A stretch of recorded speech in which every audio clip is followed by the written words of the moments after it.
Hello दोस्तों, स्वागत है आप सभी का प्रोवेवेक्स इलियट वेव एकेडमी में। तो दोस्तों, आज हम बात करने जा रहे हैं निफ्टी और गोल्ड और सिल्वर के बारे में। ठीक है, लेकिन शुरू करने से पहले ये एक डिस्क्लेमर। आइए शुरू करते हैं। तो देखिए, पहले निफ्टी की बात करते हैं। तो निफ्टी में काफ़ी अच्छा अप मूव आया है। ठीक है, और निफ्टी अपना जो डाउन साइड निफ्टी ने लगाया था उससे लगभग लगभग 50% के ऊपर अभी देखिए सस्टेन कर रहा है ना। तो देखते हैं अब निफ्टी और कहाँ जा सकता है। तो देखिए, हम क्या करेंगे, जहाँ से डाउन मूव शुरू हुआ था, इम्पॉर्टेंट हाई से इम्पॉर्टेंट लो तक का हमने मार्क कर लिया। ठीक है, ये एक कंप्लीट डाउन साइड था जो कि 39 बार्स था। ठीक है, तो टाइम एनालिसिस के हिसाब से एक बार हम इसको देख लेते हैं। अगर हम वेव फॉर्म्स में देखें तो अभी निफ्टी वेव वन बनाने की प्रोग्रेस में है। ठीक है, अभी वेव वन इसमें कंप्लीट नहीं हुआ है। अगर हम यहाँ से इसको फिर फिबोनाची लगाते हैं तो देखिए वेव वन कम कंप्लीट होता है। वेव वन 61.8% पे जाकर लगभग कंप्लीट होता है। ठीक है, लेकिन इसमें 5 मूव्स भी होने चाहिए हमें। इसमें देखिए वेव वन एक्सटेंशन में मिल रही है। वेव वन के बाद एक डाउन साइड यहाँ पर आया है। इसके बाद हमारा वेव टू ये बना। इसके बाद अभी क्या है, करंट में वेव थ्री चल रही। ठीक है, ये हम बात कर रहे हैं इसके वेव के हिसाब से। ठीक है, इम्पल्स के हिसाब से। ठीक है, अगर हम बात करें कि निफ्टी कहाँ तक सस्टेन कर सकता है या कहाँ से रिवर्सल ले सकता है, तो देखिए मैंने ऑलरेडी मार्किंग कर रखी। इंपॉर्टेंट हाई से इंपॉर्टेंट लो तक 39 बार्स थे। ये हम बात कर रहे हैं टाइम एनालिसिस के हिसाब से। तो 39 बार का अगर हम 1/4 काउंट करें तो 10 बार आता है। ठीक है, तो वेव वन कंप्लीट होने में 10 बार का समय ले सकता है, 20 बार का समय ले सकता है, या फिर कंप्लीट 39 बार्स का समय ले सकता है। तो हमने क्या किया है, अभी जो 10 बार है इसका 1/4 टाइम है, उसको हमने मार्क कर दिया। उसके लो को एक बार हम मार्क कर देते हैं। तो 10 बार हमारा ये आ रहा है। इसका लो जो आएगा हमारा वो ये बनेगा, इस वाली कैंडल का लो आएगा, है ना।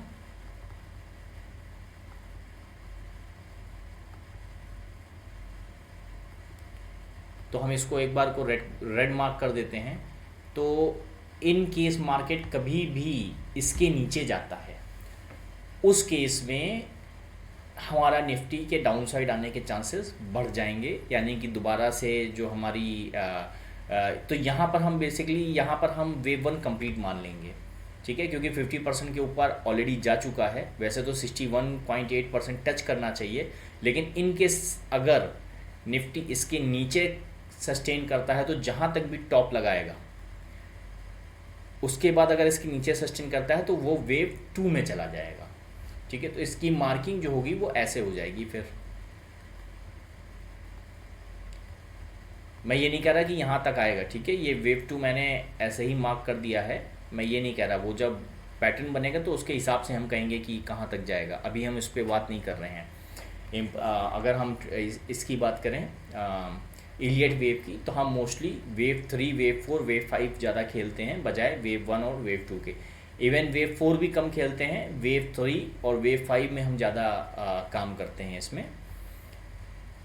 तो ये अभी क्या चल रहा है, वेव वन हम इसको मान रहे हैं। अभी जो मूव जा रहा है वो वेव वन में जा रहा है, जिसमें अगर मैं बात करूं तो ये देखिए, ये यहाँ पर हमारा वन बना, ये टू बना। तो वेव वन क्या है, वेव वन की वेव वन जो कि ये आएगी, वो अभी क्या है, वो इम्पल्स वो एक्सटेंशन में है।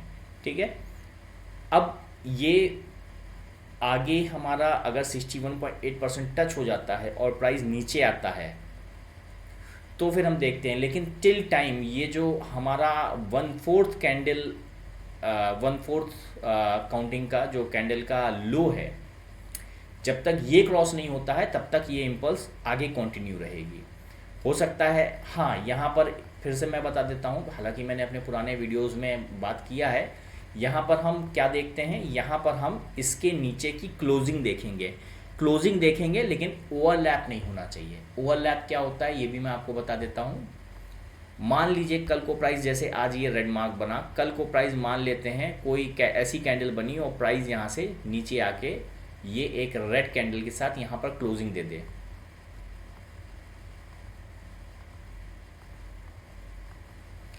इन केस प्राइस नीचे आके रेड कैंडल के साथ ये क्लोजिंग दे दे, है ना, और अगर फिर से प्राइस यहाँ से ऊपर चला जाए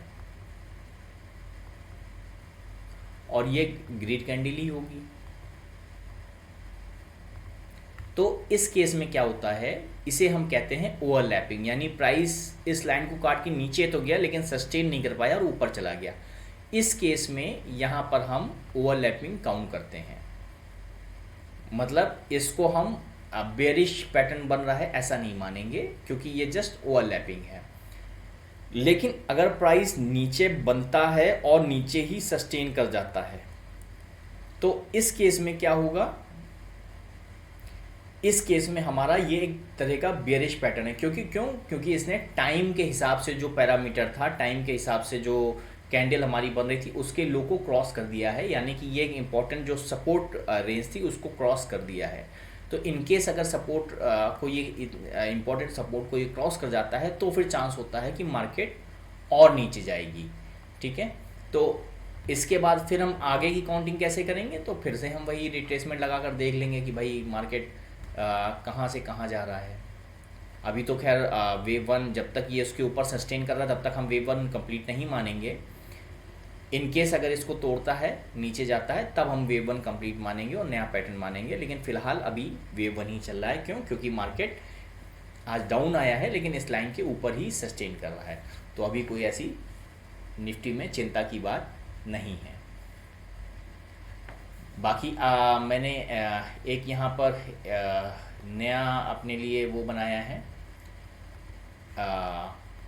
सपोर्ट रेजिस्टेंस जोन के लिए। तो अगर मैं बात करूँ उसके हिसाब से, तो भी यहाँ पर देखिए जो निफ्टी है हमारा आज सपोर्ट रेंज के बिल्कुल करीब है। तो यहाँ पर एक परसों की बहुत अच्छी सपोर्ट रेंज यहाँ पर बनी हुई है, तो आज सपोर्ट रेंज के करीब है। तो क्योंकि सपोर्ट रेंज के करीब है तो सपोर्ट का काम ही है, सपोर्ट कह रहा हूँ, डिमांड एंड सप्लाई ये मैंने बनाया। तो डिमांड और सप्लाई में ये अभी क्या है, डिमांड के करीब है। तो क्योंकि मार्केट ऊपर जाने के बाद अगर कोई डिमांड जोन बना रह जाता है तो मार्केट उसको टच करने के लिए नीचे आता है, तो वही चीज़ आज यहाँ पर हुई है। तो ये हमेशा फ्रेश, ये मैंने पाइन स्क्रिप्ट से बनाया है, ये हमेशा fresh demand and supply zone बनाता है।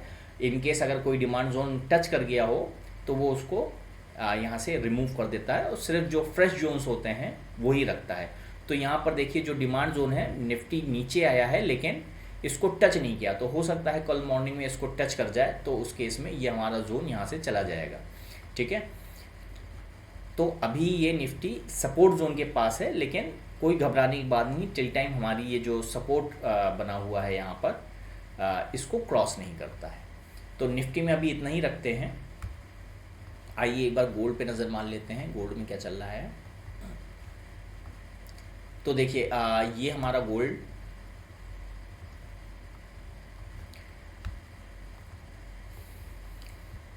तो गोल्ड में भी देखिए 1 2 3 4 5 इसने 5 पूरा कर दिया है यहाँ पर, है ना। तो 5 पूरा करने के बाद ये एक डाउन साइड यहाँ पर आया है। अगर हम कैंडल्स के हिसाब से बात कर लें, टाइम के हिसाब से, तो इम्पोर्टेंट हाई से इम्पोर्टेंट लो हमने मार्क कर दिया। इसके बाद ये हमारा 9 कैंडल आ रहा है। तो 9 कैंडल की वैल्यू कहाँ पर आ रही है, ये हमारी आ रही है।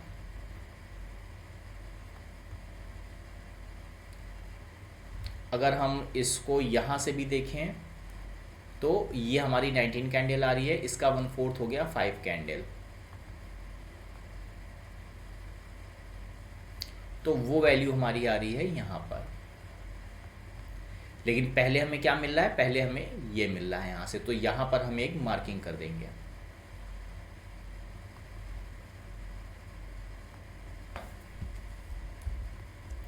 तो टिल टाइम प्राइस इस रेंज को क्रॉस नहीं करता है, तब तक हमें कोई भी चिंता की बात नहीं है, हमारा गोल्ड का प्राइस ऊपर ही रहेगा। अगर प्राइस को नीचे आना है तो इस रेंज को क्रॉस करना पड़ेगा। ठीक है, अगली इम्पॉर्टेंट जो डेट आएगी, अगली इम्पॉर्टेंट डेट आएगी हमारे पास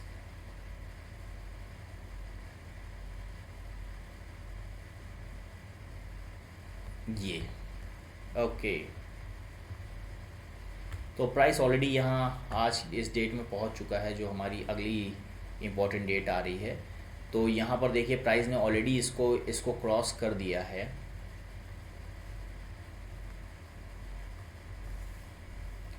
इस रेंज को ऑलरेडी प्राइस ने क्रॉस कर दिया है, अभी इसके नीचे है। अब यहाँ पर देखिए इसी को ही ओवरलैपिंग कहते हैं, जो मैं बात कर रहा था। देखिए प्राइस ने इसके नीचे क्रॉस किया, ये तो ग्रीन कैंडल थी, इसके नीचे क्रॉस किया, ऊपर सस्टेन किया। यहाँ पर देखिए इसने यहाँ पर नीचे आके क्लोजिंग दी। अगर मैं आपको कैंडल स्टिक में दिखाऊं तो देखिए यहाँ पर तो प्राइस ऊपर ही रहा, जस्ट टच करके चला गया है ना। यहाँ पर आकर इसने नीचे क्लोजिंग दी है। तो ये जो क्लोजिंग है हमारी, ये इस लाइन के नीचे है। अब अगर आज ये जो न्यू कैंडल बन रही है, ये प्राइस इसके ऊपर क्लोज हो जाता है तो हम इसे कहेंगे ओवरलैपिंग है। उस केस में हम प्राइस को बुलिश ही मानेंगे। लेकिन इन केस अगर ये कैंडल इसके नीचे रह जाती है तो फिर प्राइस पूरे चांस है कि इस वाली रेंज में एक बार आकर टच करेगा। ठीक है, यहाँ पर देखिए जो वेव 3 बनी है हमारी, ये वाली जो वेव है, तो यहाँ पर देखिए ABC पैटर्न इसने बनाया है और वेव 4 जो मैंने मार्क किया है, तो कोई बड़ी बात नहीं। अब देखिए बड़ी बात यहाँ पर ऑलरेडी प्राइस देखिए उस रेंज के आसपास लगभग उसको छू चुका है ना। तो प्राइस नहीं छुआ नहीं है, थोड़ा सा रह गया है, लेकिन कोई बड़ी बात नहीं है कि इसको टच कर दे। और जो सपोर्ट हमारा आ रहा है वो हमारा इस कैंडल पर ही आ रहा है। तो देखते हैं अभी प्राइस किधर जाता है। फिलहाल तो आज एक क्रूशियल टाइम बना हुआ है, अगर आज इसको ऊपर क्लोज कर देता है तो गोल्ड हमारा अप ही रहेगा, तो इसमें कोई चिंता वाली बात नहीं है। लेकिन इन केस अगर क्लोजिंग इसके नीचे आ जाती है तो फिर हमें एक डाउन साइड यहाँ पर देखने को मिल सकता है, क्योंकि यहाँ पर देखिए ये जो कैंडल बनी है ये एक हैवी कैंडल है और इसके ऊपर इसने जो है एक सप्लाई जोन भी बना दिया है। तो देखते हैं ये वाली क्वांटिटी, फिलहाल तो अभी मार्केट चल रहा है, देखते हैं ये वाली कैंडल कहाँ पर क्लोज होती है आज, इसके क्लोज होने का वेट करते हैं। आइए एक बार सिल्वर में देख लेते हैं। सिल्वर में तो सब कुछ पहले से ही मार्किंग कर रखी है, तो एक बार इस सबको हटा देते हैं, फ्रेश स्टडी करते हैं, है ना। आइए देखते हैं। तो यहाँ पर भी 1 2 3 4 5, तो यहाँ पर 5 एक्सटेंशन में गई हुई है।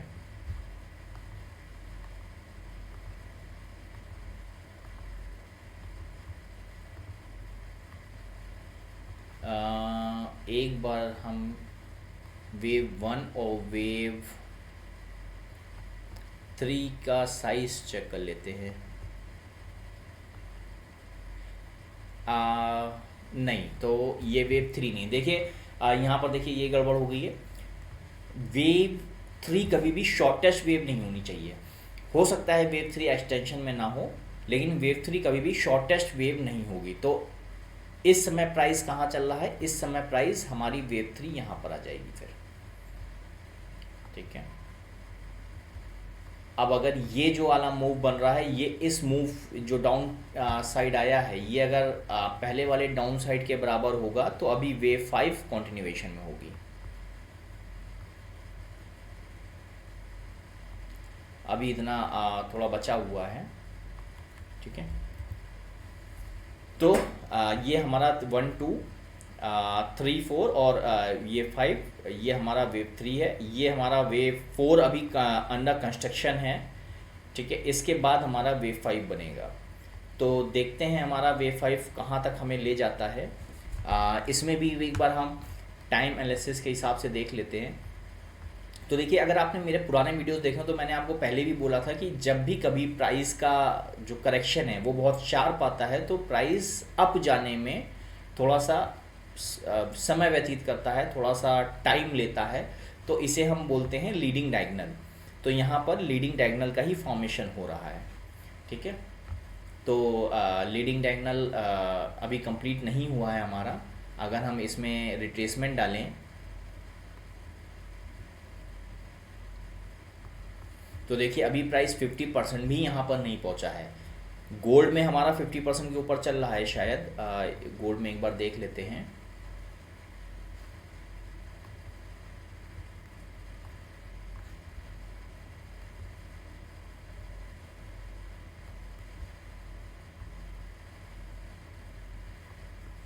ये देखिए गोल्ड में हमारा 50% के ऊपर गया था, अभी थोड़ा सा नीचे ज़रूर आया है, लेकिन सिल्वर में हमारा अभी 38.8% ही पहुंच पाया है। तो यहाँ पर थोड़ा सा ना सिल्वर मुझे गोल्ड से ज़्यादा वीक दिख रही है।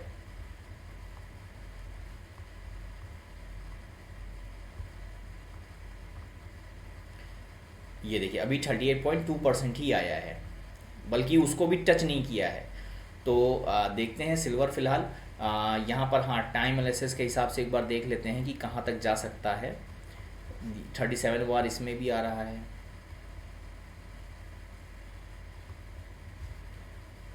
तो यहाँ से हम मार्क करते हैं 10 बार्स के लिए।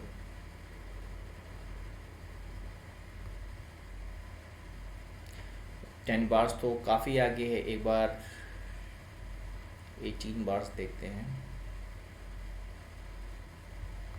ओके, तो ओके ये बहुत इम्पोर्टेंट जोन हमारा है, इसको मार्क कर देते हैं।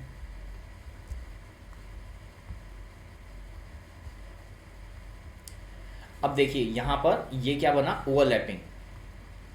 अब देखिए अभी मार्केट क्लोज नहीं हुआ, अगर मैं इसको कैंडल स्टिक में कन्वर्ट कर दूं तो प्राइस ऊपर गया, इसके बाद ये अभी इसके नीचे चल रहा है लेकिन प्राइस ऊपर गया। अगर ये प्राइस यहाँ पर क्लोज कर देता तो ये कहलाता ओवरलैपिंग, तो उस केस में हम इस ब्रेक को कंसीडर नहीं करते। लेकिन इन केस अगर आज प्राइस इसके नीचे ही सस्टेन करता है और उसके नीचे ही क्लोज कर देता है तो उस केस में हम इस ब्रेकआउट को कंसीडर करेंगे। ठीक है, तो अगर ये ऐसा होता है तो फिर प्राइस, अब देखिए नीचे जो सपोर्ट जोन है तो यहाँ तक तो टच होने के चांसेस भरपूर रहते हैं कि इस सपोर्ट जोन को तो ज़रूर ही टच कर देगा। ठीक है, तो सिल्वर अभी दोनों में ही, गोल्ड में और सिल्वर में दोनों में ही अभी फ़िलहाल आज का जो क्लोजिंग है वो बहुत मैटर करेगा। जो ये वाली कैंडल है, जो लेटेस्ट कैंडल बन रही है, इसका क्लोजिंग बहुत मैटर करेगी कि मार्केट एक्चुअल में कहाँ पर जाएगा। क्योंकि अगर क्लोजिंग इस लाइन के ऊपर हो गई तो फिर मार्केट ऊपर जाएगा, लेकिन अगर बाई चांस मार्केट इसके नीचे क्लोज हो जाती है तो फिर मार्केट में एक बार डाउन साइड आने के चांसेस बढ़ जाएंगे। मतलब डाउन साइड कम से कम हमें एटलीस्ट जो हमारा पुराना सप्लाई जोन बना हुआ है यहाँ तक तो मार्केट आने के चांसेस बढ़ ही जाएंगे। और ये एक ये मैंने एक पाइन स्क्रिप्ट से बनाया है, तो इसमें देखिए जो सप्लाई जोन जितना स्ट्रॉन्ग होगा वो उतना ही डार्क कलर में होगा। जैसे कि ये आप देखिए ये डिमांड जो ये डिमांड जोन है, तो ये सप्लाई जोन है लेकिन लाइट कलर में, इसका मतलब बहुत ज़्यादा यहाँ पर सप्लाईज नहीं है। ये वाला जो सप्लाई जोन है यहाँ पर ये देखिए डार्क कलर में, वैसे ही ये डिमांड जोन जो है ये देखिए डार्क कलर में है। ठीक है, तो इसका मतलब ये एक स्ट्रॉन्ग डिमांड जोन बना हुआ है। ठीक है, ग्रीन का मतलब डिमांड और रेड का मतलब सप्लाई जोन। इन केस अगर मैंने वीडियो में कहीं पर गलत बोल दिया हो तो ये चीज़ आप ज़रूर ध्यान रखिएगा। ग्रीन का मतलब है डिमांड जोन, या अगर नीचे बन रहा है प्राइस से तो वो क्या बन रहा होगा, डिमांड जोन बन रहा होगा। एक्चुअल मार्केट प्राइस से, करंट मार्केट प्राइस से ऊपर बन रहा है तो वो क्या बन रहा होगा, एक सप्लाई जोन बन रहा होगा। ठीक है, तो ये जो हमारा है ये क्या है, ये हमारा डिमांड जोन है। तो इनकेस अगर ये वाली कैंडल इसके नीचे आज क्लोजिंग दे देती है तो पूरे चांस होंगे कि मार्केट पहले आकर इस डिमांड जोन को टच करे और उसके बाद ही ऊपर जाए। एक बार हम यहाँ पर रिट्रेसमेंट लगा के ज़रूर देख लेंगे।